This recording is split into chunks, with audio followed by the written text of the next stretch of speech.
अस्सलामुअलैकुम, आप देख रहे हैं CNN। मैं हूं अमान अली। हेडलाइंस आपने जानी, बुलेटिन का आगाज करेंगे।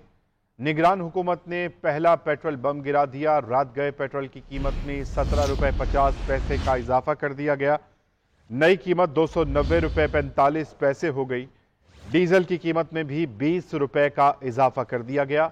डीजल की नई कीमत 290 रुपए 40 पैसे हो गई, जबकि नई कीमतों का इत्तलाक रात 12 बजे से हो गया।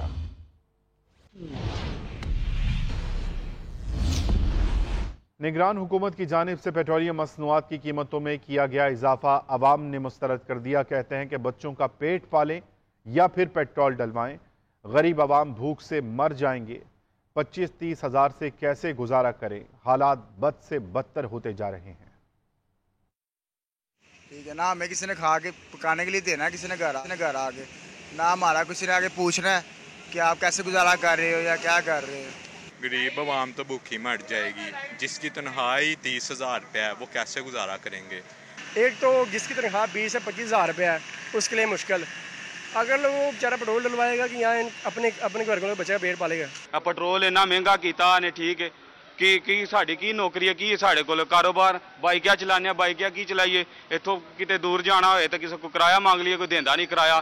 कोई भी जो सियासी पार्टी है किसी भी आवाम के लिए नहीं सोचती है, सिर्फ अपनी कुर्सी के लिए ये सोचती हैं। पेट्रोल और इन लोगों ने इतना बढ़ा दिया है, इंसान अपना घर चलाए, पेट्रोल डलवाए, किस तरह पूरा करे। इन लोगों को इतनी समझ शऊर नहीं है कि इंसान अपने घर की ज़रूरियात को पूरा करे। इतनी महंगाई के अंदर ये इतना पेट्रोल महंगा जो हो रहा है इसको चलाता फिरे। इतनी महंगाई हो गई है, हर चीज़ महंगी हो गई है, इंसान करे क्या। तनख्वाहें अपनी जगह पर ही है, लेकिन महंगाई अपनी जगह उरूज पे जा रही बार बार। पेट्रोल की कीमतें तो आसमानों को छू रही हैं। 15,000 तनख्वाह वाला बंदा क्या कर सकता है। 8,000 का तो पेट्रोल डल जाता है, उसके अलावा 8,000 में घर में कैसे गुजारा होगा। 1200-1300 रुपये हम लोगों की दिहाड़ी है, उसमें हम लोग अपना घर चलाएं या ये आवाम का इसका हुकूमत का पेट भरे, कहने का मकसद ये है। और बिल्कुल अभी हम अब डलवाने हैं, हमें तो पता भी नहीं था ये सब हो गया। रोज ही पेट्रोल की कीमतें बढ़ रही हैं। अब इंसान क्या करे, बच्चों को पढ़ाए भी नहीं, ना खिलाए, ना क्या करे। हुकूमत कहाँ लेके जाएगी इतने पैसे। जो इतना बोलनी कर्जा है कहाँ है, कौन सा कर्जा उतर रहा है ये तो समझ में नहीं आ रहा। सिर्फ पेट्रोल के रेट बढ़ रहे, राशन के पैसे बढ़ रहे, खाने पीने की चीजें पर आमदनी कम हो जा रही है। क्या करेगा बंदा गरीब। LPG की कीमत में भी 10 रुपए फी किलो का इजाफा कर दिया गया। 220 रुपए फी किलो हो गया, जबकि घरेलू सिलेंडर 120 और कमर्शियल सिलेंडर 450 रुपए महंगा हो गया।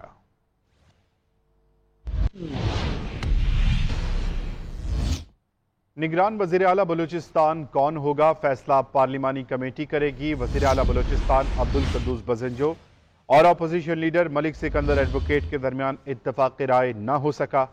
पार्लिमानी कमेटी की तश्कील के लिए हुकूमत और अपोजिशन से 3 नाम मांगे जाएंगे, जबकि निगरान वजीर आला के लिए 2 नाम तलब किए जाएंगे।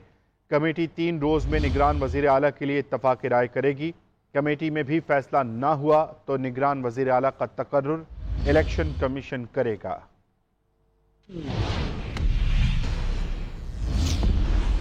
आम इंतखाबात इस साल होंगे या अगले साल, इलेक्शन कमीशन का अहम इजलास आज तलब। हल्का बंदियों के हवाले से मुशावरत होगी। कानूनी टीम चीफ इलेक्शन कमिश्नर को ब्रीफिंग करेगी। इजलास में मेंबरान election commission, secretary election, special secretary और मुतल्लिका हुकाम शरीक होंगे। इलेक्शन कमीशन का साबिक वजीर आजम, वज़राए आला और काबीना अरकान से सरकारी गाड़ियां वापस लेने का हुक्म। निगरान वजीर आजम, वज़राए आला और काबीना अरकान की असासों की तफसीलात तलब कर ली गई।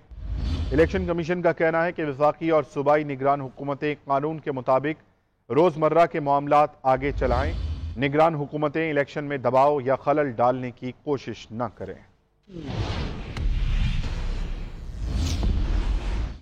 आम इंतखाबात कब होंगे, इलेक्शन कमीशन का सुप्रीम कोर्ट में तारीख बताने से गुरेज। हल्का बंदियों के केस में चीफ जस्टिस ने इस्तफसार किया कि इलेक्शन कमीशन आम इंतखाबात कब करवा रहा है। DG लॉ इलेक्शन कमीशन ने जवाब में कंधे उचका दिए। चीफ जस्टिस ने मुस्कुराते हुए रिमार्क्स दिए कि यानी अभी तो इंतखाबात की तारीख तय ही नहीं हुई।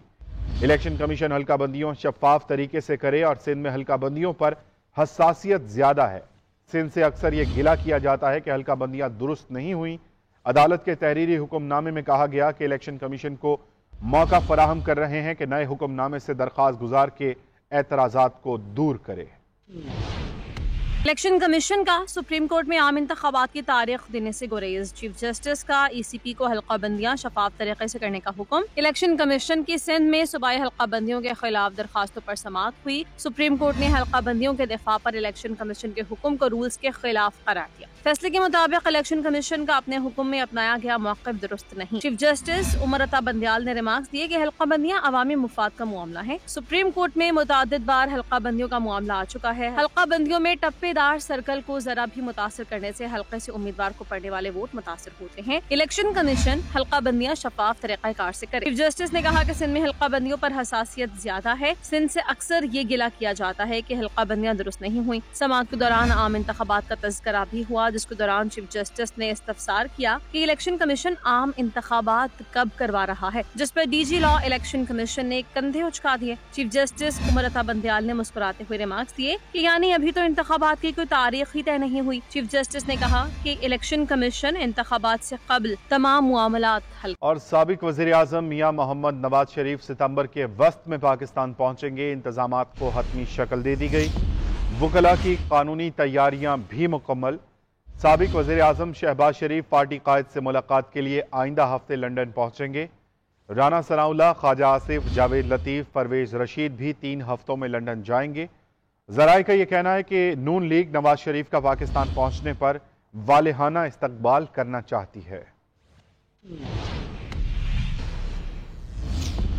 अब आपको बताएं कि निगरान वज़ीर आज़म की ज़ेरे सदारत आज कई अहम इजलास हुए, जिनमें अनवारुल हक काकड़ को मुख्तलिफ वजारतों के उमूर पर ब्रीफिंग दी गई। निगरान वज़ीर आज़म को मुल्क की मुआशी सूरत हाल और नेशनल हाईवे अथॉरिटी के जारी तरक्याती मनसूबों की तफसीलात बताई गईं। मजीद जानते हैं औरंगजेब काकड़ की रिपोर्ट में। निगरान वज़ीर आज़म मनसब संभालते ही मुतहरिक अनवारुल हक काकड़ की ज़ेरे सदारत कई अहम इजलास हुए, जिनमें आला सरकारी अफसरान बशमूल गवर्नर स्टेट बैंक, सेक्रेटरी खजाना, सेक्रेटरी पावर और चेयरमैन FBR ने शिरकत की। निगरान वज़ीर आज़म को मुल्क की माशी सूरत पर तफसीली ब्रीफिंग दी गई। इजलास को मुल्क की मईशत में इस्तेहकाम और मजीद बेहतरी के लिए इक़दामात पर तफसीली तौर पर आगाह किया गया। इजलास को पावर सेक्टर में जारी इस्लाहात पर भी तफसीली ब्रीफिंग दी गई। निगरान वज़ीर आज़म का कहना था कि किसी भी मुल्क की तरक्की के लिए बेहतरीन इंफ्रास्ट्रक्चर कलीदी हैसियत रखता है। नेशनल हाईवे अथॉरिटी मुल्क में सड़कों की तामीर व निगरानी के हवाले से बेहतरीन किरदार अदा कर रही है। मुल्क की माशी पॉलिसियों का तसलसल कायम रखेंगे और मजीद इक्तसादी बेहतरी लाएंगे। दूसरी जानिब वज़ीर आला गिलगित बल्तिस्तान सैयद मेहदी शाह और साबिक वज़ीर आला बलूचिस्तान जाम कमाल के निगरान वज़ीर आज़म से मुलाकात हुई। दोनों ने अनवारुल हक काकड़ को मनसब संभालने पर मुबारकबाद दी। गवर्नर सिंध मोहम्मद कामरान टिसोरी की भी निगरान वज़ीर आज़म से मुलाकात हुई। गवर्नर सिंध ने अनवारुल हक काकड़ के लिए नेक ख्वाहिशात का इजहार किया। जस्टिस रिटायर्ड मकबूल बाकिर की GNN से खुसूसी गुफ्तगू। कहते हैं कि अमन व अमान की बहाली और शफाफ इलेक्शन का इनकाद अव्वलीन तरजीह है। हल्का बंदियाँ इलेक्शन कमीशन का काम है। हम भरपूर मुआवनत करेंगे, सबको साथ लेकर चलेंगे। पहला जो फंक्शन है वो केयर टेकर गवर्नमेंट का, वो इलेक्शन कमीशन को मुआवनत फराहम करना है, साफ शफाफ और कानून और आइन के मुताबिक इलेक्शन के इनेकाद का। तो पहली प्रायोरिटी तो हमारी यही होगी। उसके बाद दूसरा ये है कि जो भी बेहतर से बेहतर काम कर सकें लोगों के लिए वो कर सकें। उनकी जिंदगियों को आसान बनाने के लिए अगर हम कुछ कर सकते हैं वो करें। पूरा मुल्क और सूबा सिंध काफ़ी दिक्कतों और परेशानियों का शिकार है। हमारे अवाम बदहाली का शिकार है। कुछ हालात ही पिछले सालों से ऐसे रहे हैं। कुदरती आफात भी आई, सैलाब भी आया, कोविड भी आया और दीगर चीज़ें इंटरनेशनल और रीजनल हालात की वजह से भी, तो ये मुल्क बहुत ज़्यादा तकलीफ में है। तो कोशिश यही होगी कि सबसे पहले जो महरूम तबका है, जो दुख दर्द का शिकार है, उनके लिए हम कोई उनके मरहम पे फाया रख सकें कम से कम। सदर मुमलिकत ने पैमरा तरमीमी बिल 2023 की मंजूरी दे दी। डॉक्टर आरिफ अलवी ने बिल की मंजूरी आइन के आर्टिकल 75 के तहत दी। दूसरी जानिब सदर आरिफ अलवी ने दस्तखत किए बगैर 13 बिल्स वापस वज़ीर आज़म ऑफिस को भिजवा दिए। वापस किए गए 13 में से 7 बिल्स कौमी असम्बली में पहले मंजूर हुए। सहाफ़ी बिरादरी के लिए अच्छी खबर, सदर मुमलिकत ने पैमरा तरमीमी बिल 2023 पर दस्तखत कर दिए, जिसके बाद बिल कानून बन गया। दूसरी जानिब साबिक हुकूमत में पार्लिमान के दोनों ईवानों से मंजूर होने वाले कई बिल कानून न बन सके। सदर आरिफ अलवी ने दस्तखत के बगैर 13 बिल्स वज़ीर आज़म ऑफिस को वापस भिजवा दिए। ज़राए के मुताबिक वापस किए गए 13 में से 7 बिल कौमी असम्बली में पहले मंजूर हुए। सेनेट से मंजूर होकर कौमी असम्बली जाने वाले बिल्स की तादाद 6 है। बाद बिल दोनों ईवानों से मंजूरी के बाद मुश्तरका इजलास में भी मंजूर किए गए। सदर मुमलिकत ने Islamabad code of criminal procedure तरमीमी बिल वापस भिजवा दिया। ये बिल पुलिस को बगैर वारंट गिरफ्तारी का इख्तियार देने से मुतालिक है। जराये ने बताया है कि सदर ने नेशनल स्किल्स यूनिवर्सिटी तरमीमी बिल, इंपोर्ट एक्सपोर्ट तरमीमी बिल, हायर एजुकेशन कमीशन तरमीमी bill, federal public service commission तरमीमी बिल, वफाकी उर्दू यूनिवर्सिटी तरमीमी बिल और NFC इंस्टीट्यूट मुल्तान तरमीमी बिल भी वापस भिजवा दिए। जराये ने मजीद बताया कि सदर मुमलिकत ने नेशनल कमीशन बराए इंसानी तरक्की तरमीमी बिल, कौमी अदारा बराए technology bill, Pakistan institute of management sciences and technology bill, सहाफियों और मीडिया प्रोफेशनल्स के तहफ़्फ़ुज़ का bill, newspapers, news agencies and books registration bill, horizon university bill भी वापस भिजवा दी। ज़राए कौमी असम्बली के मुताबिक सदर की जानिब से वापस आने वाले बिल्स अभी खत्म नहीं हुए। बिल्स आइंदा पार्लिमान के पहले इजलास के एजेंडे पर रखने का फैसला आइंदा स्पीकर ही करेंगे। सेनेट को वापस भेजे गए बिल्स का फैसला भी अगले इलेक्शन के बाद चेयरमैन सेनेट करेंगे। 9 मई के वाक़यात और जुडिशल कम्प्लेक्स हंगामा आरई पर दर्ज 9 केसेस में इस्लामाबाद की अदालत ने चेयरमैन PTI की जमानत खारिज कर दी। एक केस में बुशरा बीबी को जमानत में 7 सितंबर तक तौसी मिल गई। दूसरी जानिब बुशरा बीबी आज JIT के सामने पेश हुई और तोशा खाना से मुताल्लिक इल्जामात को झूठा करार दे दिया। अदरीस अब्बासी की रिपोर्ट।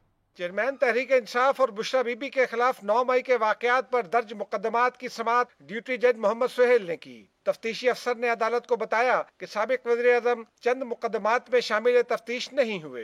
जज ने रिमार्क्स दिए कि बड़ी सहूलत होती अगर चेयरमैन PTI केसेस में शामिल तफ्तीश होते। सुप्रीम कोर्ट के फैसले की रोशनी में जमानतों में तौसीन नहीं बनती। अदालत ने चेयरमैन तहरीक इंसाफ की 6 मुकदमात में जमानत में तौसीक की दरखास्त खारिज कर दी और बुशरा बीबी को शामिल तफ्तीश होने का आखिरी मौका देते हुए जमानत में 7 सितंबर तक तौसीक कर दी। चेयरमैन तहरीक इंसाफ के खिलाफ 6 मुकदमात थाना कराची कंपनी, थाना रमना, कोसार, तरनोल और थाना सेक्रेटेरिएट में दर्ज हैं। बाद की इंसदाद दहशतगर्दी की अदालत ने भी दहशतगर्दी की दफात के तहत दर्ज 3 मुकदमात में अदम पैरवी पर चेयरमैन PTI की जमानत खारिज कर दी। साबिक वज़ीर-ए-आज़म के खिलाफ जुडिशल कॉम्प्लेक्स हंगामा आरई पर थाना खन्ना में 2 और थाना बाराकहू में 1 मुकदमा दर्ज है। दूसरी जानिब तोशाखाना केस में मुबैना जाली रसीद बनाने के मुकदमे में बुशरा बीबी आज DIG ऑफिस में JIT के सामने पेश हो गयी। बुशरा बीबी ने घड़ी की खरीदारी, उसकी फरोख्त और रसीद के हवाले से सवालात के जवाब दिए और तमाम इल्जामात को झूठा करार दिया। लाहौर की एहतसाब अदालत ने साबिक वज़ीर आला पंजाब परवेज इलाही को किकबैक वसूल करने की तफ्तीश के लिए 6 दिनों की जिस्मानी रिमांड पर नैब की तहवील में दे दिया। लाहौर से इबादुल हक की रिपोर्ट।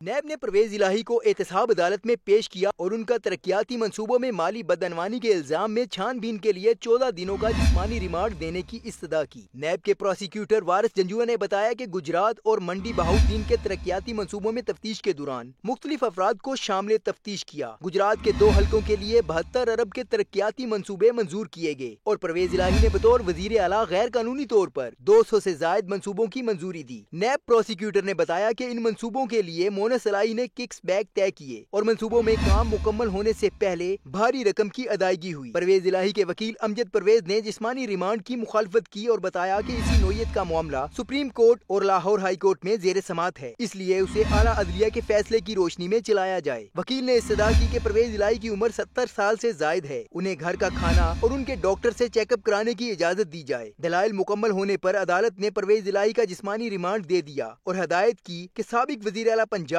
को 21 अगस्त को दोबारा अदालत पेश किया जाए। बुलेटिन से इतना ही। एक ब्रेक के बाद वापस आएंगे हेडलाइंस के साथ। आप देखते रहिए GNN, क्योंकि GNN जानता है।